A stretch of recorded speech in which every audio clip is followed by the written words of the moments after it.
Hey, is this thing on? Are we recording? Can I get a tech person? Oh, for the love of ed tech. Welcome back to For the Love of Ed Tech. We are so excited to be kicking off the second season of our podcast. You know what I really wish we would have had when we were in school, Kara? What's that? All of these awesome STEM and STEAM classes that the kids get to do now. Oh, yeah, that would be so much fun. I know. They always look like they're having such a great time. So for those of you that aren't familiar, because, you know, education, we like to throw an acronym in every now and then. STEM stands for science, technology, engineering, and math. And then STEAM is going to be the same thing, but with the addition of art. So science, technology, engineering, art, and math, which I like because I think art kind of pairs really well with those other things. I think a lot of people, when they think of technology, or maybe even STEM in the classroom, I think we're still so focused on coding. Maybe that's just our generation. Like coding was getting really big and people think, oh, STEM is just like coding and robots and things like that, which is, I mean, those are included, but it's so much more than that, right? I mean, it doesn't even have to be something that is a digital or a device. It could be creating a new like machine or building something to solve a real life problem. There's so much that you can do in the realm of STEM or STEAM. Yeah, that's so true. So many avenues, I guess it touches upon. And I think too, so many teachers approach it differently, which, you know, is fine, but it just visually can look a lot of different ways. Right. And I love that you could really apply it to any subject area. You know, I used to teach reading, language arts, and social studies. And maybe there are teachers out there that are like, well, I teach social studies, like STEM's not for me, but there's so many ways that you could integrate STEM into any subject area.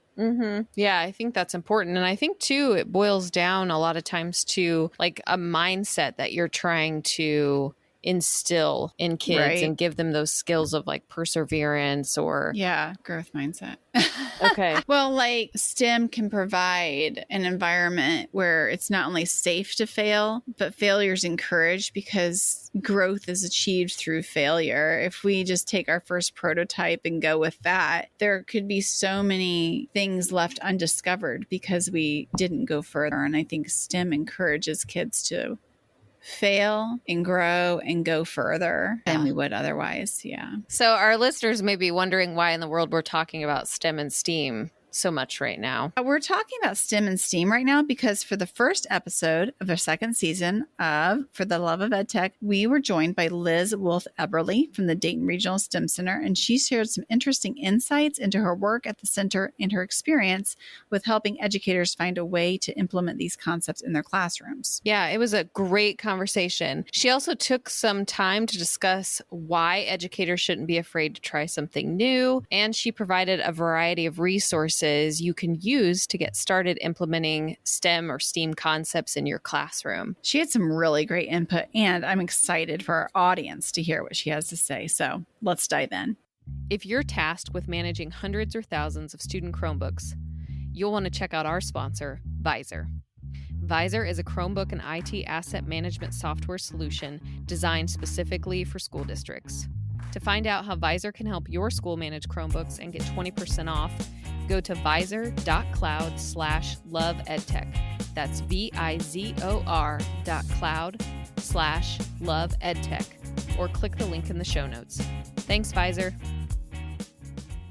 Joining us today is Liz Wolfe-Eberly from the Dayton Regional STEM Center. Hi, Liz. Hi, Kara. How are you? Good. Yeah. So first off, I want to know, I know that you had an interesting job before you ever became a teacher. So I'm curious how your journey led you to the Regional STEM Center? So the interesting job that has nothing to do with education is that, yes, at one point in time, I was actually a flight attendant. It was a very short-lived career, mostly based in my 20s off of this idea that it would be a great way to just get to travel around. Turns out it was really hard work and not what I wanted to do with the rest of my life, but I had some really great times doing some flights. I actually got to go to the Cayman Islands out of that, which was really cool.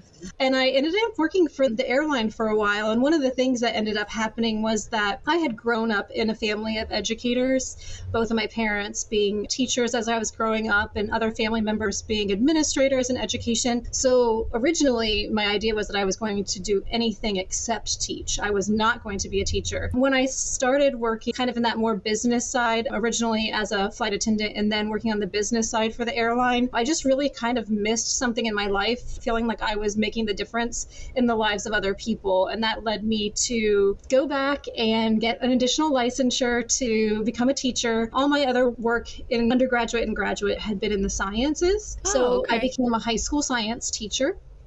And that was my first job in education. And then over the years, I had a wonderful opportunity to do many different things in education, including helping to create an alternative school program for kids who are at risk of dropping out, and also always kind of working on different professional development. So I've now been working for the Montgomery County ESC for 12 years. And of the last of those 5 years, I've been the director of the Dayton Regional STEM Center. It was a really great fit with my science background and a lot of the training that I've been doing around problem-based learning, and it kind of all culminated into working with the STEM Center. Okay, so did anybody push you to pursue education, or did you just kind of have this realization? You know, if it was a member of my family, they were very sly about it because I never ever once felt pressure to go into education. Mm-hmm. But what I did know, I just knew it. And I knew that it felt familiar and that it was a way to help people. And I think it was not maybe even so much my family members that were the pressure. It was watching how people interacted with them. You know, growing up as a kid with both of your parents being teachers in the area where you grow up, you can't go to the grocery store without being stopped by someone. Oh, you were my favorite teacher. You know, coming up and giving them older people who had been their students years before, coming up to them and just telling them the impact that they'd had on their lives. And, you know, this was, again, my parents, my grandparents, my aunts and uncles. And so it may have been those other people kind of showing me the impact that my family had on people's lives that were more of a push in that direction. But no, my family, they never really pushed me towards education, but they were definitely happy when I ended up choosing that. That probably resonates with Kara a little bit, the whole family and education thing. Yeah, for sure. I was going to say, my sister did kind of what you did, where she tried everything to avoid it. Mm-hmm. And so she changed majors, 5 times, trying to find something else, and ultimately became an educator. And then I semi-learned from her. But I was going to say, I only changed once as opposed to 5 before inevitably went. For me, I never changed the major. I just graduated with it, and I got a master's degree in it, and then I just kept going. Oh, now I have to do the education part. The piece. Mm-hmm. So with your science background and all the work that you've done in STEM, how are you seeing that, the initiative? Because do you do STEM or STEAM or both? At the Dayton Regional STEM Center, we do STEM, but the way that we rectify that, because I know that many different organizations attach to STEAM or STREAM or STEM with 2 M's, is that we have a STEM quality framework, which was created by Dr. Jim Raleigh and set a standard of quality for STEM education. And it has always been inclusive of content areas that are outside of science, technology, and math. So for us, the additional M or the A or any other letter that you want to put there has actually always been there. So for us, STEM actually incorporates other content areas. It is not exclusive to only S, T, E, and M. The others are always going to be there. 15 years ago, when they created the STEM Center, we have that name, and we've made a conscious decision to not change it over the years because we still feel like we're addressing the other areas, even though it's not necessarily a letter in our name. Okay. So I know you, just speaking for the Regional STEM Center, what ages are you focusing toward? So we support teachers through professional development, and that can be teachers of any grade level. So we've had people come through our program who work with students as young as preschool and up through high school. When we do outreach for students, the programs that we have right now tend to be focused mostly on elementary. So we have a Science Saturdays program, and that's usually geared towards elementary. But in the past, there have been other types of programs that have been targeted towards middle school or high school. So we believe that STEM is for all. It's for all ages. And really, it shouldn't stop at senior year. It should continue on into college and the rest of your life, whether or not you ever become an engineer. But for training programs and for our outreach, we really kind of key in on that preschool through a senior year. Okay. So for somebody who, when they hear the word STEM, which I guess we should spell out the acronym. So science, technology, engineering, and mathematics is STEM. So with each of those focuses, what are some of those other skills that kids are really gaining from being involved in STEM projects or STEM curriculum that people might not really think about just when they hear the word? Definitely. So I think the first part of my answer is going to be around the fact that we've chosen to put letters that represent different content areas together. So the initial part becomes the integration. So you're utilizing mathematics in a way that's necessary for the science that you're doing. And you're using technology in a way that's necessary for the engineering that's going to be occurring. And so integration tends to bring more purpose, more application to the real world. And so I think for students who engage in STEM, an initial kind of takeaway from that is they start to see, well, that's why this math is important, because scientists do use it. And it's really important for me to be thinking about how engineers would actually use the science and improve people's lives by understanding the science that I'm learning in my class right now. So I think it kind of provides that purpose and a real world application when you think about STEM and not just science as its own entity and math as its own entity and technology and engineering. So I think when you put them all together, that's kind of the first part that's very powerful. The second part is going to really be in reference to, I think, a skill set that is developed through STEM. And that's going to create everything from the idea of a growth mindset. So when you truly do STEM, there's a lot of failure. There's a lot of mistakes or ways to improve the work that you're doing. So having students learn this idea that it's okay to fail and your first idea may not be your best idea, but they can be improved. I think that is something that we see teachers who work with STEM in their classrooms. They really see the development of a growth mindset in their students. And underlaying all of that, then, as they're doing these high quality STEM projects in classrooms with students, you start to see the students develop all of the skills that we want our students to have in order to be successful in whatever career they choose in the future. The ability to collaborate, the ability to problem solve, the ability to wrestle with something that's ambiguous and figure something out when not all of the pieces are clear in front of you. Over and over again, we hear from employers, both in and outside of STEM industries, that those are the skill sets that they need for all individuals who are going to come into their career fields that they need in order to be successful. And we think that STEM education can really help students develop those skills. I would have to agree. All that, yes. Yes, all of those things. I mean, when, everybody says they want someone who can solve a problem and, but you have to let kids solve problems and not just a problem that has a very quick, specific answer. If they only learn how to answer questions that have correct answers, then they'll never be able to problem solve a complex problem that instead of having one right answer has 10 okay answers, and then trying to figure out which of those 10 okay answers is the best answer. You don't learn that set of problem solving skills without practicing it. And within our preschool through high school classrooms, it's a really safe space in which kids should be practicing that type of problem solving skills so that they can apply it in the real world. Yeah, which is fantastic, because I don't think that you think of that, and I don't think you think about those skills and developing them in that way, because so much is about the right answer, Right. or and sometimes we lose the process. Even if there is one right answer, the process of how you get to something is more important oftentimes. And that's where the learning occurs than just getting the right answer. Right. And I think it has to be organic too, right?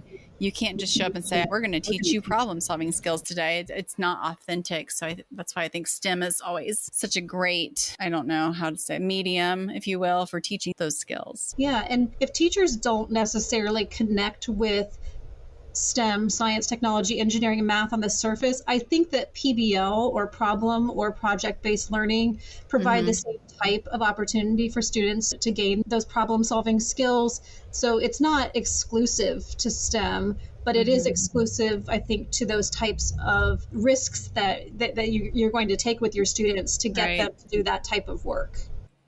Well, and what a great way to personalize learning. Absolutely. Absolutely.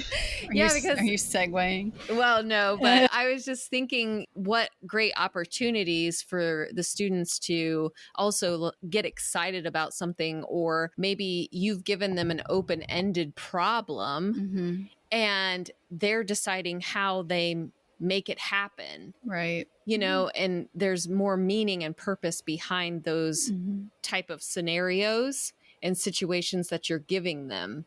So and they're able to take ownership and become invested. And I love that. I love when you're talking about failure. And when I was in the classroom, that was like the number one thing my kids did not want to do. They did not want to fail. They did not want to be wrong. They would rather not try at all than be wrong. Are you seeing some of that? Do you have like little hurdles you have to get over when you start working with new groups? Absolutely. And I think that what you just mentioned, Corinne, is applicable to students and also to teachers. When someone starts off on their STEM journey, even as a teacher, there is sometimes a real concern about failing and a unit or a lesson not going, air quotes, right or correct. So we have to get over that from a teacher's perspective. And yes, it translates to students who, for however long they've been in an education system, have been given problems that have correct answers. So there has to be a little bit of unteaching there when it comes to the right answer is the only way. So whether it's unteaching of that kind of fixed mindset or teaching of a growth mindset, either one of those is kind of what you need to do. And it really becomes a culture within the classroom. The teacher sets the tone, where the teacher is a learner. I don't have all of the information. I don't know what the right answer is going to be to this. You could probably design something even better than what I've considered. These are all ways that teachers can kind of model for their students that they're also on a learning journey. And then as students feel that culture developing in their classroom, regardless of the age of the students are curious. They want to problem solve. They maybe just don't feel confident or comfortable initially, but once they've been given that option, we see a lot of students coming out of their shell. And sometimes when I work with STEM teachers, they'll tell me that they're so impressed by students who other teachers have told them, really don't engage in class, or maybe students who've had different identified needs, where you would think that they're not going to be able to be successful at a class like this. And when you take down some of those barriers, there's really no reason that students can't problem solve and be able to be successful when they feel supported and they know that it's okay to not know the right answer right away, but it's all about using processes and problem solving to get to what's going to be your best answer. Yeah, which is great. Absolutely. It's really the kind of education that, I want for my own kids and that, we want to be able to provide to all students here in the Dayton area, in Ohio, and across the entire country. Yeah. So if a teacher was wanting to either begin a program or dabble in a trial run or maybe expand what they're already doing, what advice might you give them or resources might you point them to? So I think if you're local to the Dayton, Ohio area, you need to come check out the Dayton Regional STEM Center and the professional development that we offer. Every year we run the STEM Fellows program, which is a 6-month-long intensive STEM training for teachers where they learn how to enact quality STEM education and also are part of a curriculum writing team where they author a unit of STEM curriculum. If you're a little bit too far away to join us at some of our professional development, then we have all of the units that have been created by our teams over the years available on our website, which is Dayton Regional STEM Center.org. Under STEM curriculum, we have all of these wonderful units that were created by teachers and industry professionals to focus in on science, math standards, other, again, as we mentioned earlier, other standards that might be associated like English language arts or arts that are all embedded in these units. One thing to keep in mind, especially if you're new, is our units are written to be what we would kind of call like the Cadillac of STEM. So they're multi-day units. Some of them might be about 12 days. And that might not be what a brand new teacher is really ready to take on.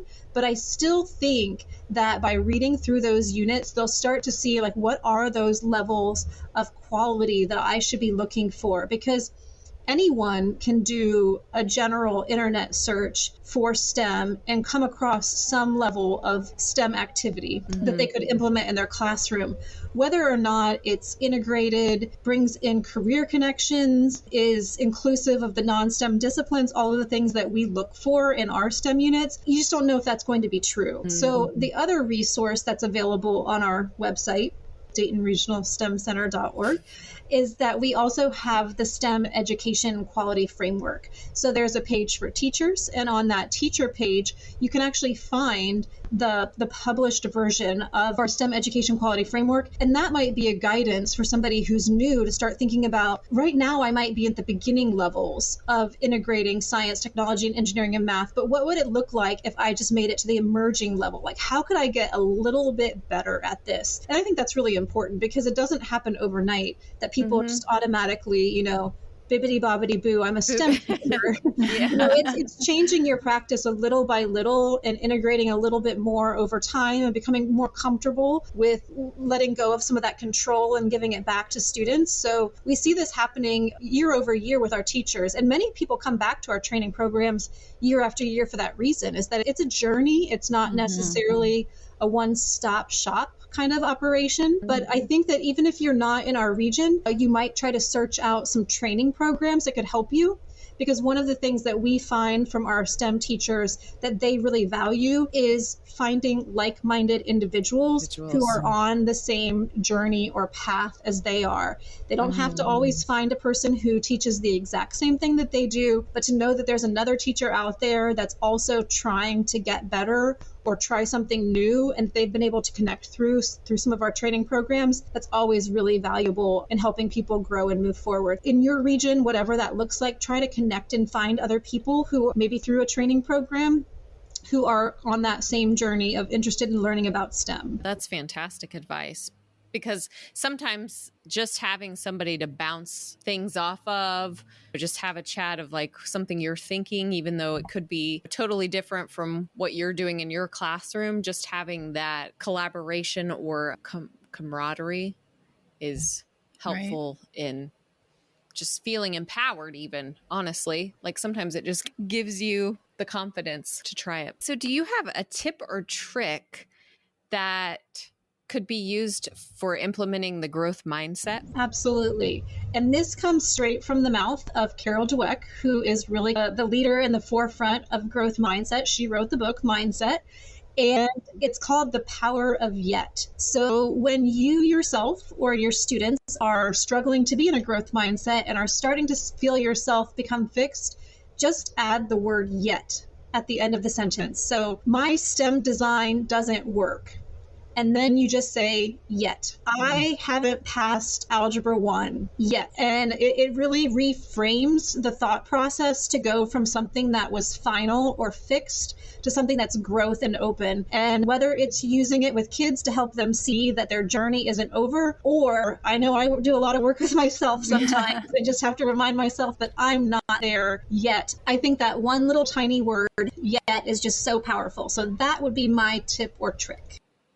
That's I love awesome. that. Yeah, I do too. I love that. Just reframing. We'll be using that. Yeah. Yeah, I love that. We may have to continue this conversation and focus toward personalized learning, because not only does STEM fit into that personalized learning lens, but there's a whole initiative for personalized learning that Liz will be undertaking soon. So Yes, thank you for joining us. Yes. Thank you so much for having me. I'm so excited to be able to talk about STEM, and I hope in the future we do talk about personalized learning. I'm really excited to take on this new task here in the state of Ohio, helping teachers support personalized learning in their classrooms. Which is a great initiative. Yes.